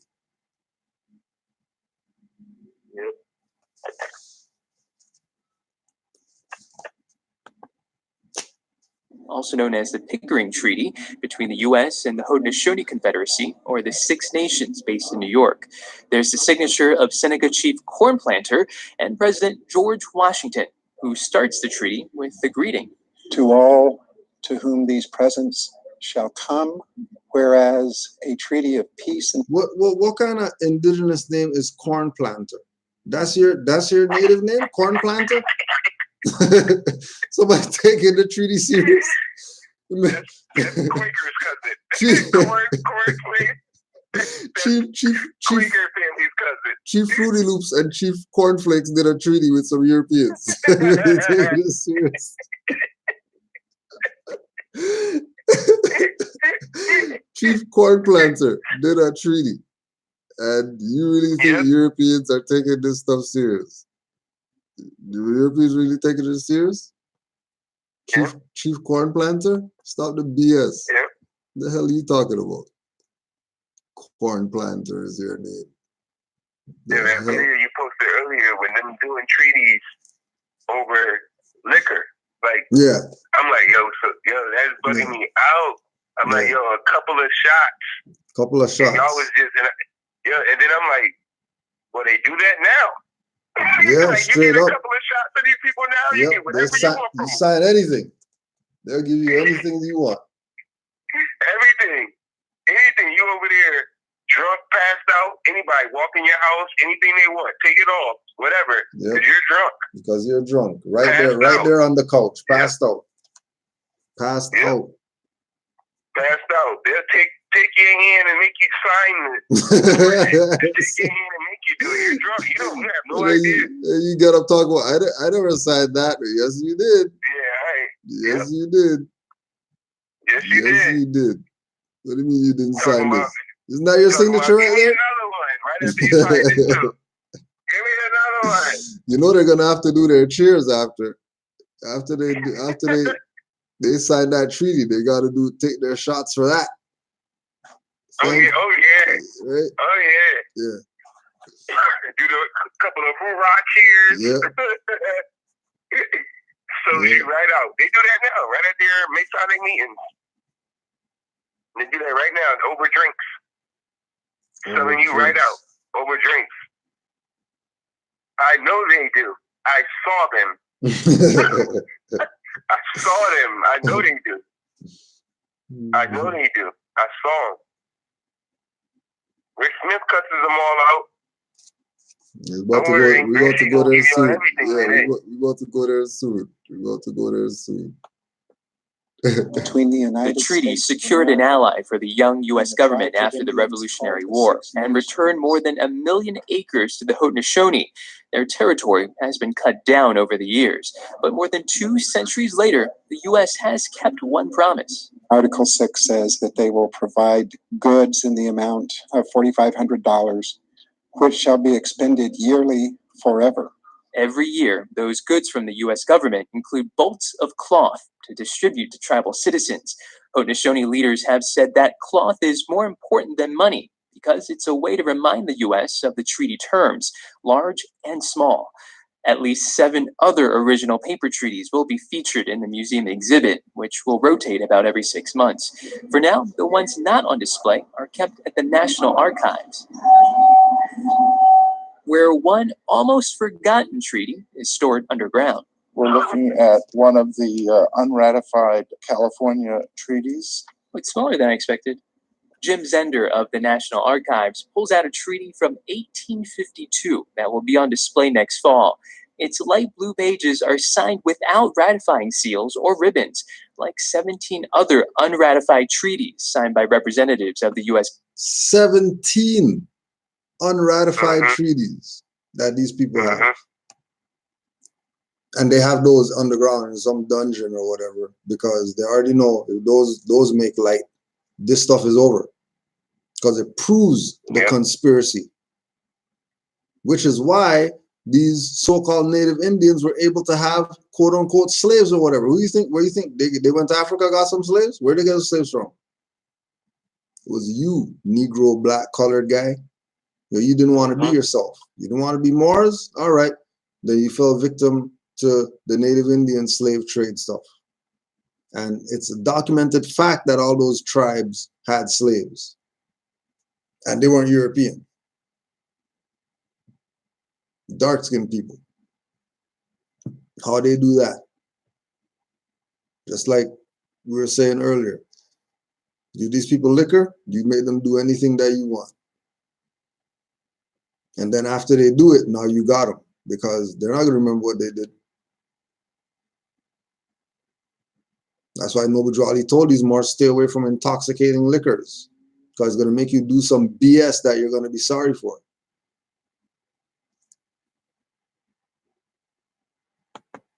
And Native American nations in California. Suzanne Schoen Harjo of the Cheyenne and Hadelki-Muskogee Indian Nations curated the museum exhibit. She says many American Indians in California suffered without treaty protection. They were not only scattered from their lands and lots of people murdered during the gold rush, but they were erased from history. California lawmakers pressured the U.S. Senate not to approve ratification for the treaties, which promised reservation land to the Native American nations. And there was one reason driving their decision, according to Harjo. Gold. The answer is always gold. And if it's not gold, it's silver. And if it's not silver, it's copper. And if it's not, go right through the metal chart. Harjo says while many treaties resulted in tragedies, she hopes museum visitors will take away the full span of this diplomatic history.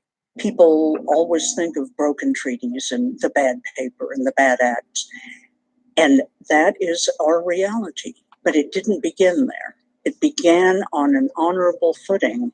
And anyone who wants a strong footing in American history, Harjo adds, needs to understand the history of these treaties. The exhibit Nation to Nation runs at the National Museum of the American Indian until fall of 2018. National Museum of the American Indian. Fakers. Fakers. It's not a reality. Islam, Grand Chief. Islam, man. Yeah, let's just do it real quick. That word Indian. Yeah. Black's Law Dictionary. Yeah, let's do it. Black's Law Dictionary, page 912. Right. Indians. The aboriginal inhabitants of North America. And then it gives the court case. Right? Now, before I go into the definitions real quick, America, so-called America, we know consists of what? North America, South America, the conjoining islands, like Central America or whatever. That's all the Americans. Why are they secluding so-called Indians to just North America? Mm-hmm. Like that's just on a lower scale. That's fraud because you're just excluding all the so-called Arawak because that's Central America. That'll be the islands and all of that. Yeah. But that's America. You're all the so-called Olmecs and Mayans and all of that. They're saying that those people, those are Indians because Indians are people just in North America, so-called people in North America, right? Now, again, it says the aboriginal inhabitants of North America, right? We know aboriginal, just on a lower scale, we ain't going to go in. Aboriginal is the adjective, right? So they're describing who? The inhabitants. In Black's Law Dictionary, inhabitants. Inhabitant. I like to read the lower, the smaller part. Yeah. Ancient. Yeah, that's the good part. That's the good part. Right. Inhabitant. The words inhabitant, quote unquote, inhabitant, citizen, and resident. Okay, now I can go in, continue to go in, but I already know. Once I see that they have inhabitant next to citizen and resident, red flag already. Yeah. Because I already know what a resident is. We're dealing with corporate. We're not dealing with de jure. We're dealing with fictions already. As soon as I see resident, I already know that. Red flag. It says as employed. Employed. What are you talking about as employed? I thought we were talking about nations of people. What do you mean the words inhabitant, citizen, and resident as employed? Like, I like every word in different constitutions to define the qualifications of electors. We talking about Indians. What it says in Aboriginal inhabitants. This thing talking about electors. All right, here we go. Means substantially the same thing, and one is an inhabitant, resident, or citizen at the place where he has his domicile or home. Again, resident. We already know. That's as soon as you see resident, red flag, and then you get the court case, and then I just go on to the next part. It says when relating to municipal rights, we still in a definition of inhabitant. It says when relating to municipal rights, municipal, municipal Indian municipal rights. That's a fiction. It's an entity. Doesn't exist. You're talking about privileges. You're talking about Negro, black, colored. No rights. You're talking about King Alfred playing all of that. Back to that. Statelessness.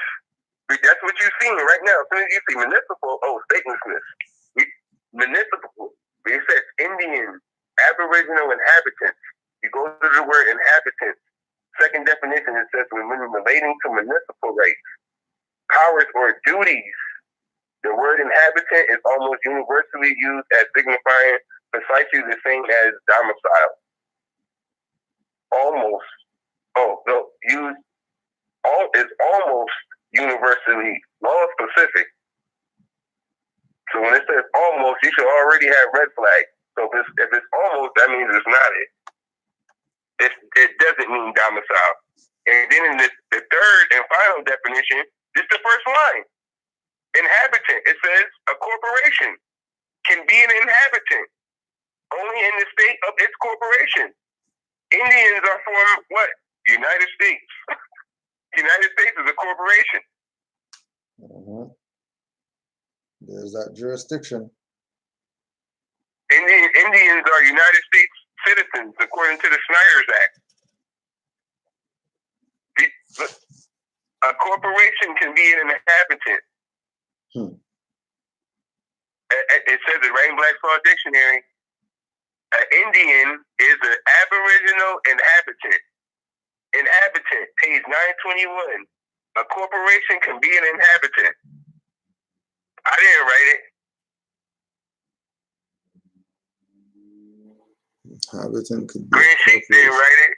You know what I'm saying? Shit. They make it seem like we just be making this stuff up.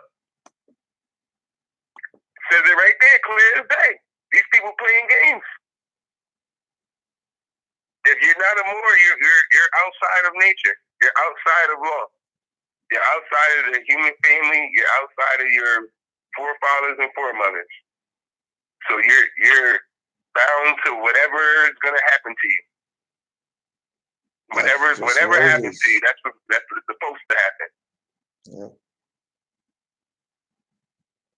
Because statelessness is a sin. You want to deny your ancient foremothers and forefathers, then you're gonna suffer. That's just the rule. Honor thy father and mother, so your days could be long on the earth plan. Don't honor them, then your days are gonna be short. It's real simple. We're the only ones complaining about the good die young and all that type of stuff. We're the only ones. He was so young, why did he have to go? Because he didn't honor his foremothers and forefathers. Whether it's the womb that brought him here that he wasn't honoring or whatever, or whether it was anciently they weren't honoring. As soon as you show dishonor, you have something coming to you. This is why Noble Drew Ali told these Moors that this is divine and national. He put divine first for a reason, so you can highly consider the spiritual side of things before you get caught up and you start thinking that this is only about cards and some papers and have L and B and that's it. There's a divine application to this information. It's not all just some papers. Because again, the Holy Covenant tells us honor father and mother. Holy Covenant tells us look out for our brothers and sisters, because if we're not looking out for them, then we're done for if we're not looking out for our own. And then we look around at everybody else and they're looking out for their own. And nobody's not telling them that they're racist. As soon as we start looking out for our own, we're on some racism or something. You can't do that. Why are you only looking out for your own? Well, everybody else is looking out for their own, so what's the problem? What is the issue?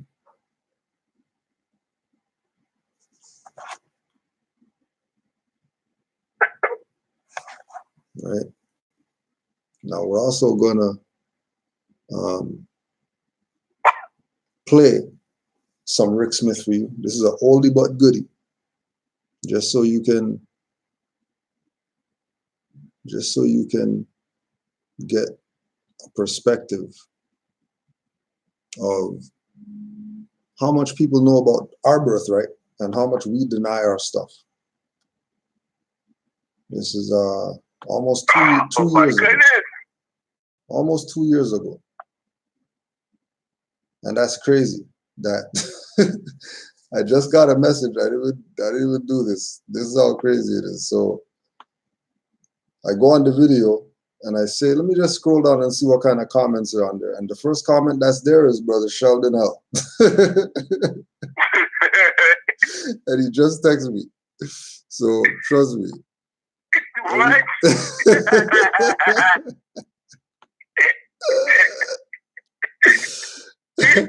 Humor is all in tune today. It's crazy. Humor is in tune today. Yep, it's crazy today. Islam was.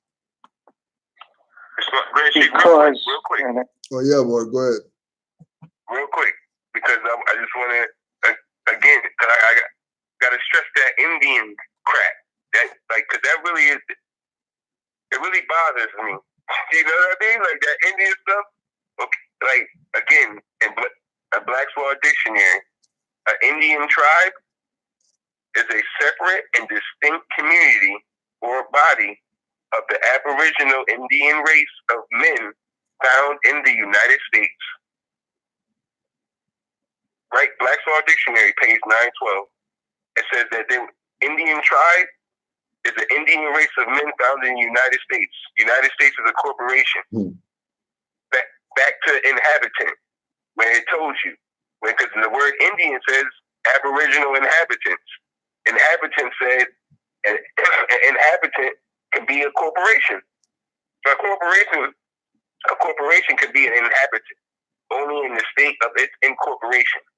An Indian tribe, according to Black's Law Dictionary, is a group of the Aboriginal Indian race of men found in the United States, which is a corporation. So an inhabitant, according, if you call yourself an Indian, you guys are Indian tribes, yeah, well that's corporate. You called yourself a corporation, chattel property. They love it too. By definition. They freaking love it. In the dictionary, I'm like, yo, it says it right there. Indian tribe, they're found in the United States. Montoya base versus U.S. That's the court case. Don't get mad at Moors. Don't get mad at Moors. We never said it. We're just giving you the reference point. That's why they were like, look, Aboriginal inhabitants. You didn't even look up what an inhabitant was. You just thought it meant you're from here. It don't mean that. Yeah. It don't mean that. It didn't mean that. And why don't they know? Period. Why don't they know? Because niggas don't read. You want to hide something from a nigger? Put it in a book. These people messed up. Islam. I always put this out there because people always like to try and challenge that. It's like, listen to what I'm saying. Even though the joke is on the Masons, they have this warped idea that their high point is 33 degrees. And that's only meant for the white guy. Why? Well, this is how you know when someone knows what they're talking about or when they're BSing you. Because in order to achieve 33-degree status, you would then get what's referred to as kind of like a $10,000 pass from the Vatican. Once again, this is where Pope Francis comes into play again. $10,000 pass from the Vatican to go to what's referred to as the House of Omar in Jerusalem to see the best kept secret on the planet. And that best kept secret is a dark-skinned Christ by the name of Guru Master Isa. And guess who Guru Master Prophet Isa is? The one that everybody calls Jesus. Now, can you imagine what the hell would happen if you allowed a black man, a black Mason, to achieve 33-degree status and they went to see that? Oh, holy hell. The whole damn world would come crumbling down once a black Mason was brought to that realization. Okay? You can't get a Prince Hall Mason to comprehend that. You get a black Mason of any kind, whether it's in a Prince Hall Lodge or mixed in with the Illuminati white Masons. You can't get a black man in a Masonic lodge to comprehend that because they're not allowed to see it. So the politics is of course, excuse the connotative language. You already know that you're going to have to, correct certain things. Yeah, he's going to go in. Yeah. He's going to break that down. Yeah. He knows that. Yeah, I know. He doesn't like we do him. He doesn't like we do him. They want to call themselves black. Hey, all right. I know the Moors. But the Moors that come in there, yeah. But their tassels on swinging 360 degrees. Yeah, he's going to go in. The black and female Masons are used as lackeys, middle management, to do the dirty work of upper management, which is the white Illuminati Freemasons. And they're the ones that keep that dirty little secret that every black man that has been brainwashed with the idea that Jesus was white and pure and ivory-skinned, okay? Well, that's just a complete damn sham. And this is another reason why Pope Francis would be kissing the feet of the Moors, because he knows the Moors know that secret. Why do the Moors know that secret and the Black Masons don't? Very simple. The Moors wear a fez, and the fez can spiral around 360 degrees. It's not stunted by this idiotic 33-degree status. Okay? They know all these things, and that's why when they go to these conferences, I don't know what kind of a conference you'd go to where Moors and Masons would meet each. He's more. Yeah, I've seen if you wanted to rewind them. He's killing them. Yeah, he's killing them. Yeah, I'll pull him back. I'll pull him back.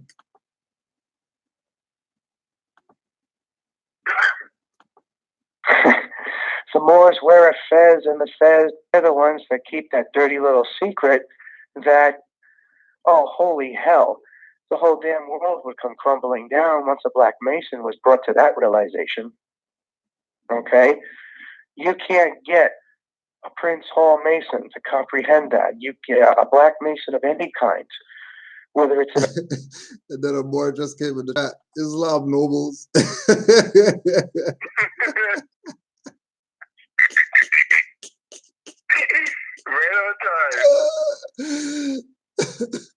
a Prince Hall Lodge or mixed in with the Illuminati white Masons, you can't get a black man in a Masonic lodge to comprehend that because they're not allowed to see it. So the politics is the black and female Masons are used as lackeys, middle management to do the dirty work of upper management, which is the white Illuminati Freemasons. And they're the ones that keep that dirty little secret that every black man that has been brainwashed with the idea that Jesus was white and pure and ivory skinned, okay? Well, that's just a complete damn sham. And this is another reason why Pope Francis would be kissing the feet of the Moors, because he knows the Moors know that secret. Why do the Moors know that secret and the Black Masons don't? Very simple. The Moors wear a fez, and the fez can spiral around 360 degrees. It's not stunted by this idiotic 33-degree status. Okay? They know all these things, and that's why when they go to these conferences, I don't know what kind of a conference you go to where Moors and Masons would meet each other, but when they go to these occult conferences, you know, you got to figure they probably be meeting up with each other there, and the Moors will intentionally walk into those conferences with their red fez and the tassel held at the 33-degree mark just to stick it in the face of the white Masons and the Black Masons to say, hey, you know, our fez can go around a full circle. We are highly evolved, well past your stunted 33-degree status. You guys think you guys think you're so special, and you're not. But this is the joke of it all. And in those politics, the idea is that if you want to be equal, and this sort of goes back to another question you asked earlier, how would I talk to a Moor that's not been awakened yet? I would talk to them about equality, because here's the next big whammy. Your average person, or your Black Mason, or anyone who is 7 shades darker, who is not in the know, is sucker punched with this mentality that in order to be equal, you have to be me. You have to be the white Anglo-Saxon heterosexual male. And if you're not, then you are the enemy. And therefore you are nothing. But here's the ultimate joke. Why was equality invented in the first place? Because heaven knows it has nothing to do with civil rights. These things couldn't be more different than night and day. Civil rights says you have the rights and the freedoms to pursue your dreams as long as you're not hurting anybody else. Have a nice day. Don't let the door hit you in the ass on the way out. It's a very lackluster thing. There's nothing romantic about it. It is what it is. It's just plain old black and white. But along comes this other romantic abortion called equality that messes up the whole damn thing. Well, equality is like the word eternity or forever, okay? They're abstract terms, and the only way to define them is by relativity. You have to relate it to something. You have to have an archetype. Well, I am the archetype of equality. If you don't look like me, talk like me, have my gender or sexual orientation, then you are the enemy. Plain and simple. But even though you're the enemy, we'll still subjugate you and brainwash you with the idea that you could possibly achieve equality if you assimilate into the Borg collective, okay, of the what I refer to as the European Ivory Tower, okay, the White Masonic Elite, the Grand Masonic Lodge. But here's the ultimate joke. In order to, if you could possibly do that, let's just pretend in some absurd and perverse way, you could achieve that kind of equality. All you would have achieved is going right back to being less than zero, and therefore right back to being a second-class citizen. Why? Because the pale skin was not supposed to exist. It is. Hold on, Rick Smith.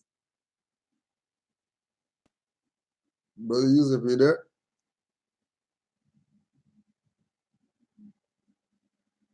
You there? Islam. Yeah, Brother Sheldon had something to add in. Islam, boy. Islam, brother Yusuf. I know it's early. I know it's early where you're at, or late, depending on how you look at your clock. Yeah. But we had to get this one on the record just so people are clear. But yeah, go ahead, Bart. An abomination of Mother Nature. That was my bad. Go ahead, Bart. All right. So what I wanted to explain is that the reason why the Europeans and stuff made all these treaties and they didn't uphold the treaties is because they couldn't make the treaties with the so-called American Indians because they already had treaties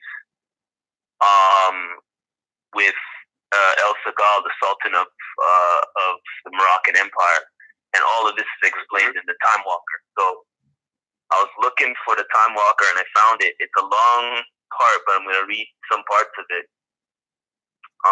So some people can explain, can comprehend. But it says the American Indian had a friend, a true friend, that they had never heard of or even knew he existed. Why? Because the existence of this friend had been completely erased from world history, not by accident, but by a planned covert action, which makes all world history for a period of around 1,000 years in error and not correct. Let's try to scroll down a little bit. This unknown friend set the legal pattern for all the world's nations that deal with Indian tribes and nations of America by establishing set rules to treaties which could only be overcome by making the Indians believe he was something he was not. So that's denationalization. Mm-hmm. I'm speaking about making the Indian believe he is a citizen of a country other than his own. And this country had no provision. Huh? Okay. Yeah, and this country I was loving that line. I was just loving it. That's all. Okay. And this country had no provisions for him to become a citizen of this country. I believe such a friend existed even when references or the lack of them gave no possibility for such an existence, only that a possible individual might show up at a later date, because on March 11th, 1972, at 4:10 p.m., I presented to the Church of Rome through the missions in the state of California an Indian manifesto and occupied one mission, which by proxy occupied not only the mission in Mexico, United States, but wherever secular treaties existed. Okay, so I'm going to scroll down now. And it says the manifesto contained only 8 out of 100 articles of these treaties.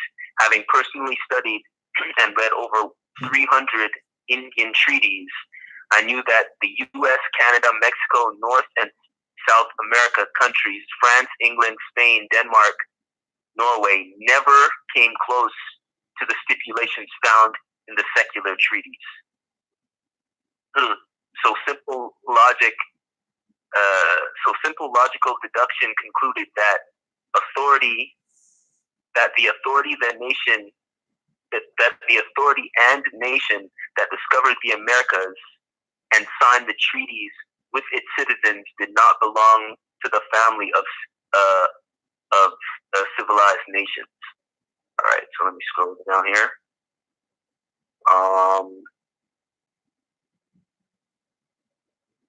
So it goes on. Let's see. I knew the period of time that this nation had to exist.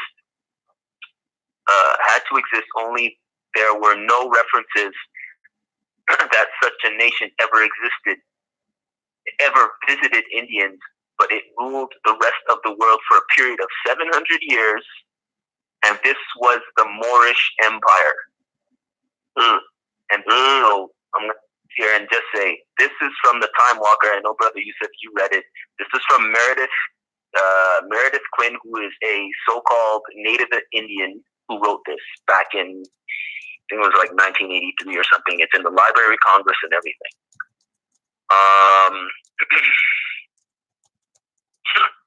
Let's see, I'm going down.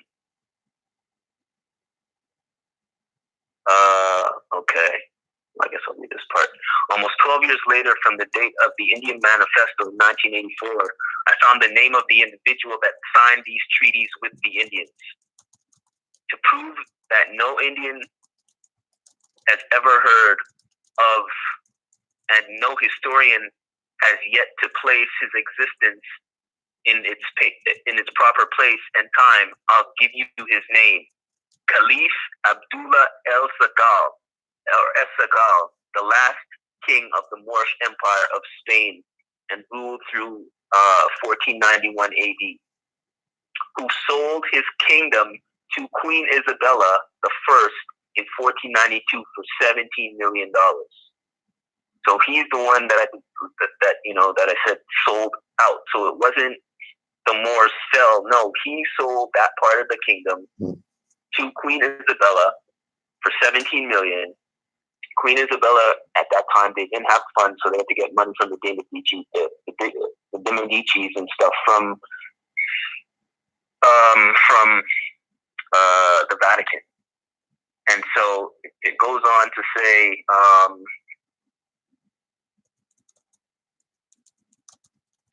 okay, why is this being brought to light?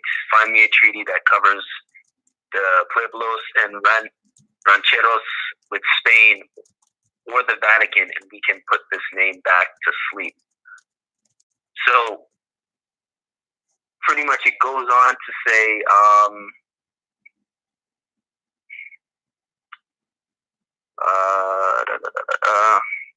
it goes on explaining what happened, how, El Sagal sold, sold that part of the empire to Queen Isabella. The Vatican was the if you want to say witness to the treaties. That's why they were able, or the third party to the treaties, I mean. Well, same thing. And so that's why they were able to come to the Americas. Now, with these treaties that the Moors had that we had with certain quote unquote Indian tribes, those were the original treaties, as explained, secular treaties. And so when Queen Isabella and them came, or the Europeans came and started making new treaties, they can't do that because there was treaties already there, and they knew about it based on the Vatican. And so as Meredith Quinn is explaining, at least at this time, chiefs and stuff knew about the treaties, but then as time passed on, they didn't know about these treaties. So the Europeans knew about these treaties, and they just made treaties with the Indians, and the Indians thought they were legit, but they can't because treaties already existed with Moors. So that's how come the Europeans were able to not uphold the treaties. Right. And that's why, if you think about it, the Treaty of Peace and Friendship that the Europeans have with Morocco, it still stands to today. Other treaties with the so-called American Indians, they broke. Right. Yeah. Right. Those are something to consider. But yeah, man, this Time Walker is incredible. Time Walker. Yes it is. I was like, I forgot all about Time Walker too. Time Walker, bro. Straight forgot about Time Walker. Yeah, that's a crazy one. It goes on. It goes on. It was the territory purchased between the two royal families, Caliph Abdullah el-Sagal and Queen Isabella I, for $17 million in the year of 1491. A legal procedure no different and the Treaty of Louisiana and Florida, which were which were land purchases only. You know, and it. Oh shit! There they go, Hayden. There they go, Hayden.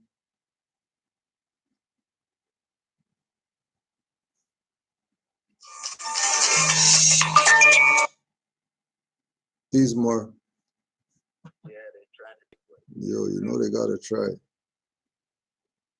That was Yusuf. Yusuf's gone too. Hold on.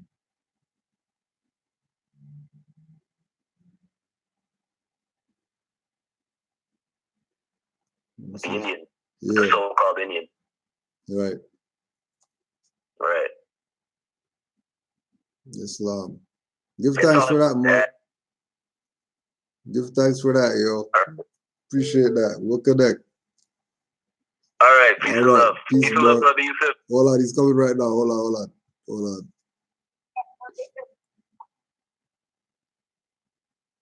Peace, more. Peace, more. Yeah. Yeah. He's there. He's gone again. I think he's gone again. All right. I'll let him know more. Islam. All right. Islam. Islam.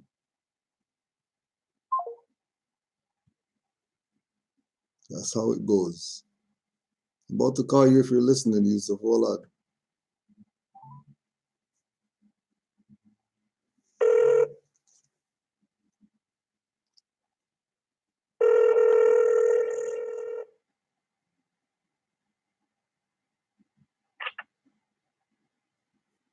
Peace, more. Islam. Yeah, Islam. Yeah. Yeah, cut me off. I wanted to hear the last part. I know what he was saying. I know they killed it. He didn't say too much after that. He didn't say too much. He pretty much got the whole of it. But he did say to tell you Islam. Islam. Islam. Because when they spoke of the treaties too, the thing that bugs me out, you know, that we don't go in a lot on in Abdullah's book.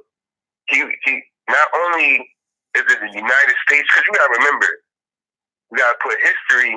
Remember, history and law go together like your right arm and your left arm. Mm-hmm.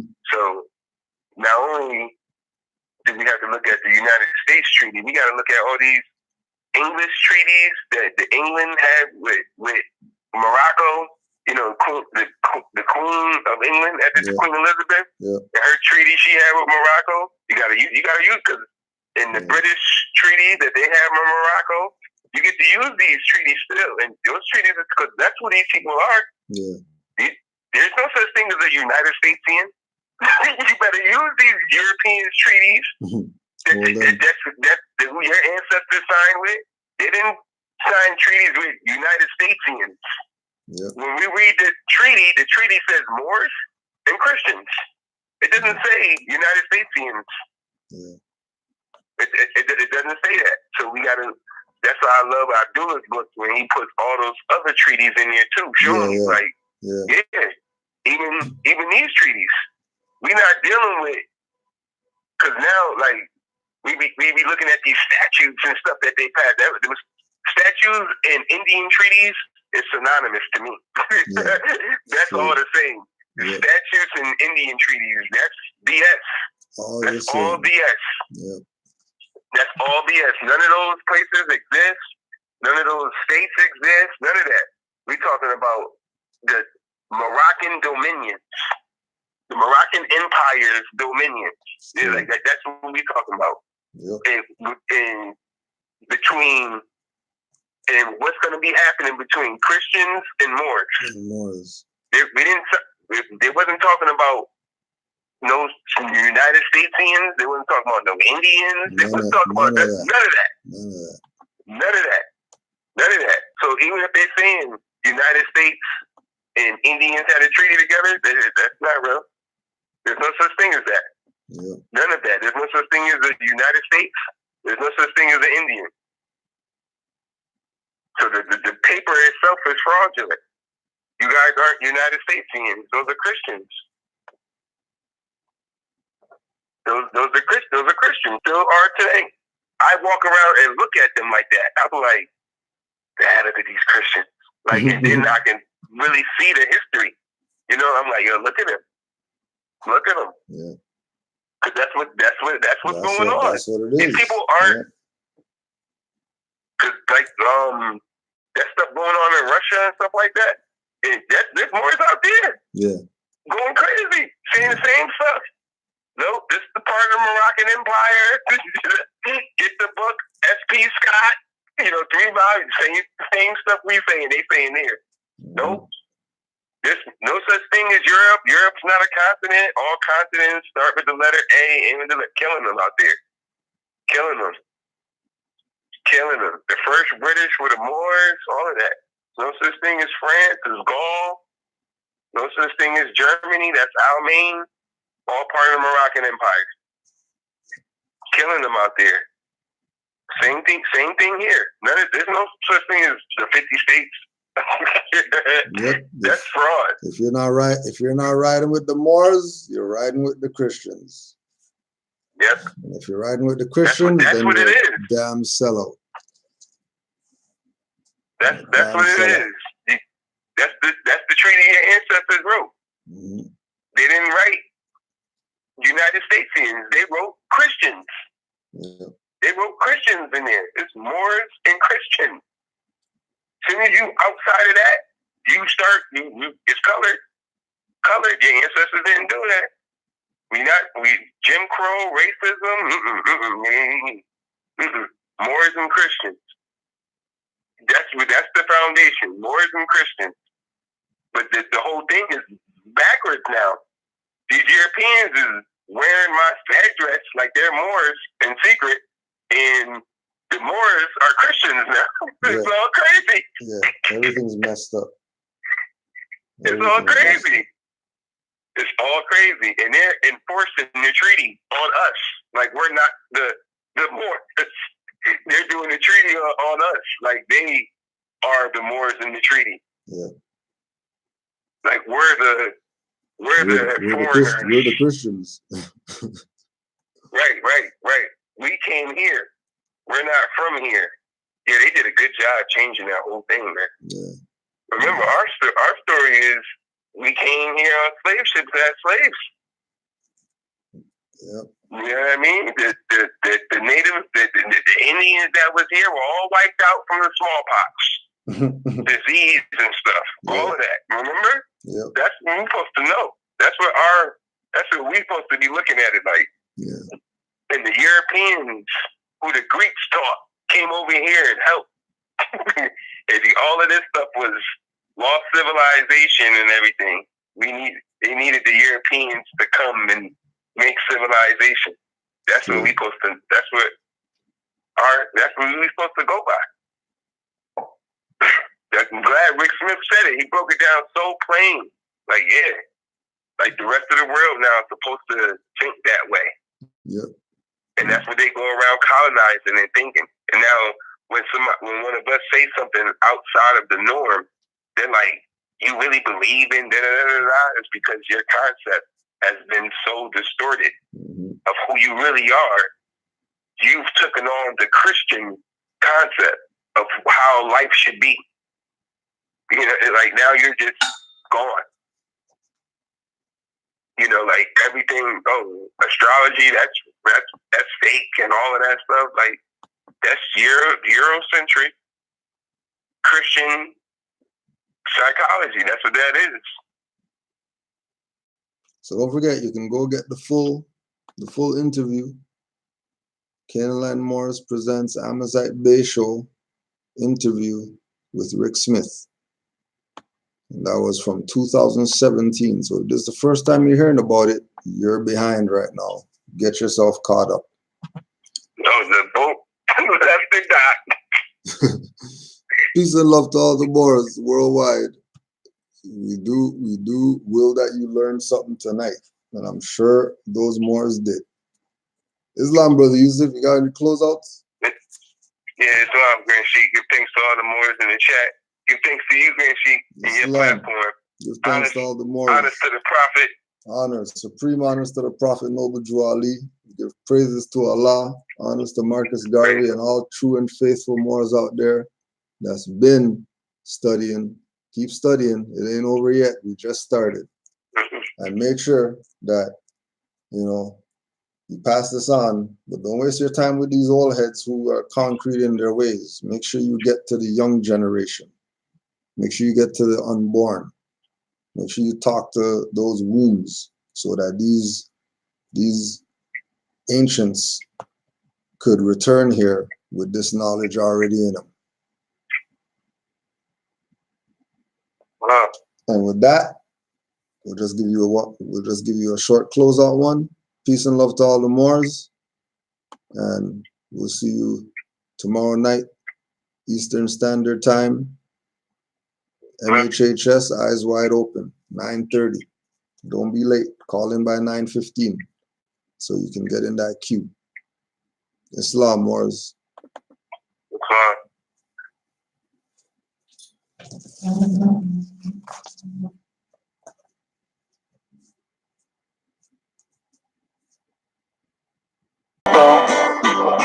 Have no music that is in coordination with their beliefs.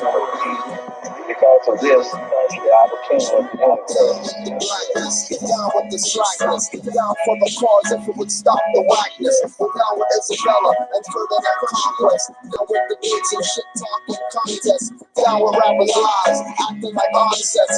Falling on the stage, niggas down with the cross dress. Never down for the people, but stand on their shoulders. Down with dirty Moors and Jesuits like boulders. Down for the count, pull the fangs on the counter, punch him down his throat. Put on the yoke and watch it fall down from the top like the scapegoat. I self-run a master, not down with the great hope. If you want to be down, you better lift yourself up like elevators down with locks and alien predators. I hope you get it. Step up, you know you're going down. Rappers fronting like an MC when he's really a clown.